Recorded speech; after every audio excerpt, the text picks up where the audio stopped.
여러분 안녕하십니까, 진성호입니다. 이용구 신임 법무부 차관이 변호사 시절 지난달 초입니다. 술에 취해서 택시기사에게 욕설을 하고 폭행을 한 사실이 드러났습니다. 오늘 아침 조한신문을 보고 가장 눈에 띄는 기사였습니다. 조선일보의 단독 보도입니다. 자, 아무리 그렇지만 술에 취해서 택시를 탔고 택시기사가 손님 집에 다 왔어요라고 깨우자 갑자기 뒷덜미를 잡고 욕설을 하고 폭행을 했다. 자, 이런 인성을 가진 사람이 지금 대한민국 법무부 차관으로 왔습니다. 그리고 법무부 차관으로 온 이유가 윤석열 총장을 빨리 잡기 위한 것으로 보입니다. 자, 게다가 문재인 정부 부동산 정책 때문에 개망신을 당했는데 이제는 신임 장차관 고위공직자는 1주택자를 뽑겠다고 했습니다. 그런데 이 사람은 지금 강남에만 집이 2채입니다. 이런 사람을 급하게 차관을 시킨 이유가 뭘까요? 믿을만하다. 그리고 설마 인성이 이렇게 난폭하다고 알고 뽑은 것은 아니겠죠. 그렇게 믿고 싶지 않습니다. 그러나 이거는 결국 문재인 대통령의 인사였습니다. 자, 추미애 장관이 윤석열 총장을 찍어내기 위해서 징계위원회를 소집하자 이 징계위원회를 저지하기 위해서 고기영 전임 법무부 차관이 사표를 던지고 나가버립니다. 그러자 20시간 만에 문재인 대통령이 임명한 사람이 바로 이용구 변호사였습니다. 신임 이용구 차관, 이 차관으로 취임하자마자 국회 법사위 법안심사 소위에서 이 핸드폰이 찍혔습니다. 거기에 보면 윤석열의 악수 뭐 이런 문자들이 보입니다. 참으로 문제가 심각합니다. 어떻게 이런 사람을, 그것도 지난달 초에 이런 사건이 터졌습니다. 그런데 법무부 차관으로 임명했습니다. 법무부가 어떤 곳입니까? 법 지키라고, 정의를 세우라고 있는 곳 아닙니까? 법무부. 그런데 이렇게 술 취해서 택시기사한테 난동을 피운 사람이 어떻게 한 달도 안 돼서 면죄부를 그냥 준 겁니까? 참으로 기가 막힙니다. 딱 한 달도 안 돼서, 사고를 친 지 한 달도 안 돼서 법무부 차관이 됩니다. 정말 대한민국은 좋은 나라입니다. 이런 사람들한테는. 자, 이렇게 굉장히 좀 폭행 성향이 있는 사람인 줄을 몰랐을까요? 만약에 알고 이런 점을 이용해서 법무부 차관에 임명했다면 문재인 대통령은 참으로 나쁜 사람이겠죠. 설마 그렇지만 우리 문재인 대통령이 그렇게 했습니까? 하하하. 자, 지금 법무부 차관인데 이 청와대 민정수석 라인은 인사 스크린을 어떻게 했는지 모르겠습니다. 아무튼 문재인 정권은 이렇게 술 먹고 뭐 폭행하고 욕설하고 해도 다 차관도 하고 좋은 세상입니다. 그들끼리 잘 먹고 잘 살고 있습니다. 변창흠 국토부 장관 내정자도 지금 과거에 했던 망언들이 소개되면서 거의 특히 저쪽 편을 멘붕 상태에 빠뜨리고 있습니다.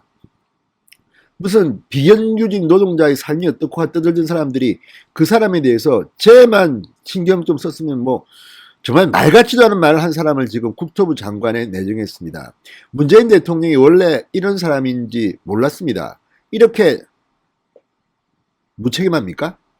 아무튼 바로 불과 한 달 전입니다. 지난달 초 서초동 택시기사 난동 사건의 주인공입니다. 이용구 신임 법무부 차관입니다. 진성호의 융단 폭격 시작합니다. 이용구 신임 법무부 차관을 융단 폭격합니다. 방송에 앞서 아직 진성호 방송에 구독자가 아니신 분들은 붉은색 구독 버튼 눌러주십시오. 더 좋은 방송으로 보답하겠습니다. 자, 이용구 차관이 변호사 신문이던 지난달 초순 택시에서 잠든 자신을 깨웠다는 이유로 택시기사를 폭행해 경찰이 출동하는 사건이 벌어졌던 것으로 18일 확인됐다. 이게 오늘 조선일보의 단독 기사입니다. 단연 돋보이는 기사입니다. 자, 운전자 폭행입니다. 내릴 때 하차할 때 벌어진 일입니다. 운전자 폭행은 피의자 의사와 무관하게 가중처벌 대상인 범죄입니다. 그렇지만 경찰은 당시 차가 멈춘 상태였다. 피해자가 처벌을 원하지 않았다. 그러면서 이 사건을 내사종결했습니다. 무슨 말이냐면 아예 검찰에 보고하지 않고 그냥 뭉개버렸다는 겁니다. 덮어버렸다는 겁니다. 자, 당시 이용구 변호사, 그전에는 법무부 실장을 지냈습니다. 그리고 변호사를 할 때 이 사건이 터졌고 한 달도 안 돼서 이 사람은 법무부 차관으로 다시 법무부로 복귀합니다. 자, 조선일보 취재를 종합하면 지난달 초순 밤늦은 시각이었다고 합니다. 경찰에 112 신고가 접수됩니다. 서초동 한 아파트에서 술 취한 승객이 택시기사에게 행패를 부린다는 취지의 신고였다고 합니다. 관할 서초 파출소 순찰차가 현장에 도착해 택시기사로부터 들은 진술은 승객이 말한 목적지 아파트에 도착했는데 술에 취해 자고 있던 승객을 깨우자 승객이 욕을 하면서 내 뒷덜미를 움켜쥐며 행패를 부렸다는 겁니다. 최근에 이런 사건들이 많았습니다. 뭐 버스 운전기사를 뒤에서 막 이렇게 때리고 해서 전부 다 폭행 이 가중처벌법으로 다 입건됐습니다. 그런데 유독 이영구 신임 차관은 빼기 좋은 자리면 얼마 전까지 법무부 실장을 했던 변호사님이니까 경찰이 봐준 건지는 모르지만 상식적으로 이해가 안 가는 점이 한두 개 아닙니다. 먼저 특정범죄 가중처벌 등에 대한 법률 제5조의 10은 운행 중인 자동차의 운전자를 폭행하거나 협박한 사람은 5년 이하의 징역 또는 2천만 원 이하의 벌금에 처한다고 되어 있습니다. 폭행하거나 협박한 사람. 여기 보면 폭행도 있고 욕설을 했으니까 협박도 있습니다. 이 조항은 특히 운행 중의 범죄에 대해서 이렇게 적고 있습니다. 운행 중이라 하면 여객 자동차 운송 사업을 위하여 사용되는 자동차를 운행하는 중, 자 택시입니다. 여객 자동차 운송 사업을 위하여 이용하는 이 범주에 포함됩니다. 운전자가 여객의 승차, 하차 등을 위하여 일시 정차한 경우를 포함한다. 그러니까 이 상태는 하차를 위해서 일시 정차한 경우를 포함하기 때문에 하차의 과정에서 술 취한 손님, 잠든 손님을 깨우니까 갑자기 욕설을 하고 폭행했다는 건데 딱 이 법에 포함됩니다. 특정범죄 가중처벌 등에 관한 법률 특가법 제5조 10항입니다. 그런데 2015년 이 법 개정으로 추가된 조항입니다. 그런데 이 혐의는 왜 중요하느냐? 피해자가 원치 않으면 처벌하지 않는 반의사 불벌 규정이 적용되지 않는다는 점입니다. 그러니까 단순 폭행죄 같은 경우는 피해자가 처벌을 원하지 않으면 반의사 불벌죄입니다. 그렇지만 이 경우는 특가법입니다.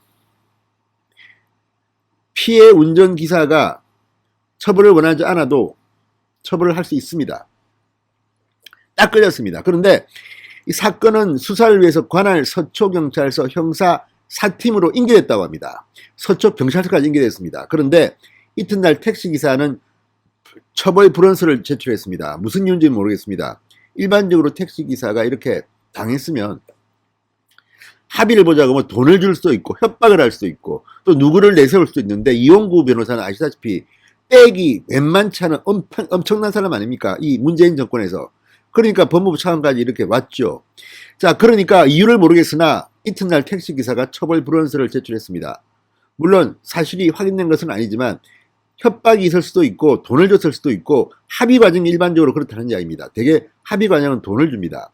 자, 어떤 경우인지는 우리는 알 수는 없습니다. 그렇지만 아무튼 처벌 불원서를 제출했습니다. 그렇지만 아무리 처벌을 불원해도 이 경우는 특가법상 운행 중인 차에서 승차 하차 경우에 이렇게 폭행 협박을 한 거기 때문에 당연히 경찰은 입건을 해야 됩니다. 그런데 내사종결 검찰청에 보고도 하지 않고 덮어버렸습니다. 자, 택시기사에게 행패를 부렸다고 신고된 인물은 바로 이용구 현 법무차관입니다. 당시는 이 법무부 법무실장에서 물러나 변호사로 있던 시절입니다. 법무부 법무실장을 지냈다. 아우 나 이런 사람이야. 나 대단한 사람이야. 문재인 정권에 백 많아. 누가 도와줬겠죠. 메이비. 경찰에 백 없겠습니까? 이거 딱 확인해 봐야 됩니다. 물론 경찰에 압력을 가했는지 안 했는지는 우리가 알 수가 없습니다. 그러나 함정 의심이 드는 겁니다. 그러면 이런 경우는 서초경찰서를 상대로 수사를 해야 됩니다. 니들 봐준 거 아니야? 직무유기 아니야? 직권남용 아니야? 아니 서민은 백 없는 서민은 이렇게 했으면 무조건 이거 영창 갑니다. 유치한 갑니다. 그런데 이 백 있고 돈 있고 돈도 엄청 많습니다. 이용구 차관은 강남에 집만 두 채입니다. 이런 사람이니까 뭐 돈으로 했는지 또는 백으로 했는지 아니면 아무것도 안 했는지도 모르겠습니다만 아무튼 이런 일이 벌어진 것은 이상합니다.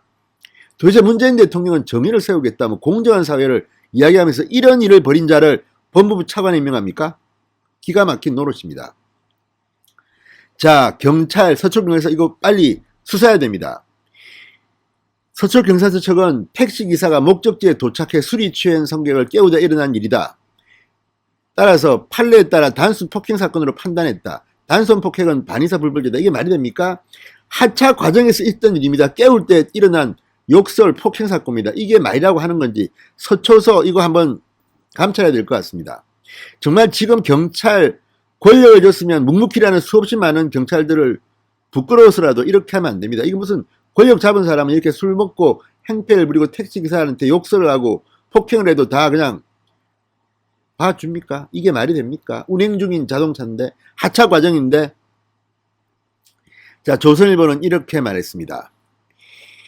이 형사부 출신 전직 고검장은 일반인이 그랬더라면 절대 그렇게 처리할 수가 없다.